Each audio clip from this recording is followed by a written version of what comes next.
रीवा, शहडोल और जबलपुर संभाग में लगातार बारिश के बाद बने बाढ़ और अतिवृष्टि के हालात को लेकर मुख्यमंत्री डॉक्टर मोहन यादव ने समीक्षा बैठक की है।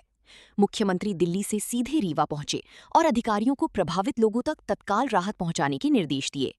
मुख्यमंत्री डॉक्टर मोहन यादव ने रविवार शाम रीवा पहुंचकर रीवा और शहडोल संभाग में अतिवृष्टि से बने हालात और राहत बचाव कार्यों की समीक्षा की। बैठक में उप मुख्यमंत्री राजेंद्र शुक्ल और मुख्य सचिव अशोक बर्णवाल समेत वरिष्ठ अधिकारी और जनप्रतिनिधि मौजूद रहे। मुख्यमंत्री ने स्पष्ट कहा कि बाढ़ प्रभावित लोगों की सुरक्षा सरकार की सर्वोच्च प्राथमिकता है।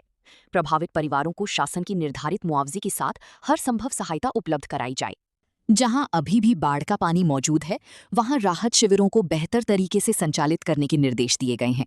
शिविरों में पर्याप्त भोजन, पीने का पानी और चिकित्सा सुविधाएं उपलब्ध कराने के साथ साफ सफाई पर विशेष ध्यान देने को कहा गया है। मुख्यमंत्री ने निर्देश दिए कि बाढ़ प्रभावित सभी गांवों और नगरीय क्षेत्रों के प्रभावित वार्डों में विशेष चिकित्सा शिविर लगाए जाएं। बुखार और सर्दी जुकाम जैसे मामलों को भी गंभीरता से लेते हुए बीमारी या महामारी की स्थिति बनने से पहले जरूरी कदम उठाए जाएं। पीने के पानी को सुरक्षित रखने के लिए प्रभावित क्षेत्रों की जल स्रोतों और हैंडपंपों में क्लोरिनेशन कराने के निर्देश भी दिए गए हैं। अतिवृष्टि से जिन इलाकों में बिजली आपूर्ति प्रभावित हुई है, वहां विद्युत व्यवस्था को जल्द से जल्द बहाल करने को कहा गया है। वहीं पशु चिकित्सा विभाग को बाढ़ प्रभावित क्षेत्रों में भेजकर पशुओं की उपचार और जरूरी व्यवस्थाएं सुनिश्चित करने के निर्देश दिए गए हैं। मुख्यमंत्री ने गौशालाओं में पशुओं के लिए पर्याप्त चारा और पानी की व्यवस्था करने को कहा है। पशुओं की मृत्यु होने की स्थिति में वैज्ञानिक तरीके से उनका निस्तारण करने के निर्देश दिए गए हैं। वहीं फसल क्षति की सूचना मिलने पर तत्काल सर्वे कराने को कहा गया है। शुरुआती अवस्था में फसल नष्ट होने पर किसानों को जरूरत के अनुसार बीज सहित अन्य सहायता उपलब्ध कराने के निर्देश दिए गए हैं। राजस्व, पंचायत एवं ग्रामीण विकास, स्वास्थ्य, पशु चिकित्सा और कृषि विभाग के अधिकारियों कर्मचारियों को फील्ड में मौजूद रहने और प्रभावित क्षेत्रों में दल बनाकर भेजने के निर्देश दिए गए हैं। साथ ही सभी नगरीय निकायों और गांवों में विशेष साफ सफाई अभियान चलाने को कहा गया है, ताकि बाढ़ के बाद किसी तरह की बीमारी फैलने का खतरा ना बढ़े। इसके अलावा आगामी 24 से 27 अगस्त के दौरान संभावित बारिश को देखते हुए जिलों को सतर्क रहने और बाढ़ प्रबंधन की तैयारियां मजबूत रखने के निर्देश दिए गए हैं। कृषि विभाग को किसानों को कम पानी वाली फसलों के संबंध में आवश्यक मार्गदर्शन देने को कहा गया है। मुख्यमंत्री ने अधिकारियों से स्थानीय परिस्थितियों पर लगातार नजर रखने और जरूरत पड़ने पर तत्काल कार्रवाई करने के निर्देश दिए हैं। सरकार का कहना है कि बाढ़ प्रभावित किसी भी परिवार को राहत और सहायता के लिए परेशान नहीं होना पड़ेगा।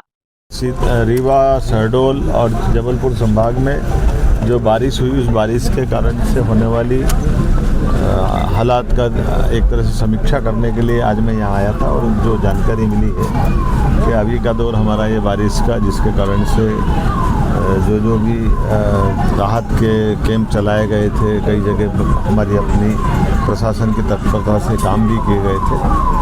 अभी आज की स्थिति में तो बीते 2 दिन से बारिश बंद हुई है, तो काफ़ी हद तक राहत कैंपों से भी अब लोग चले गए अपने अपने घरों में। लेकिन जिन किसी का भी मकान गिरा हो या जिनके जनहानि या पशु हानि या दूसरी प्रकार की कोई स्थिति है, उसमें शासन का जो निर्धारित मुआवजा वगैरह वो भी हमारे द्वारा दिया जाएगा।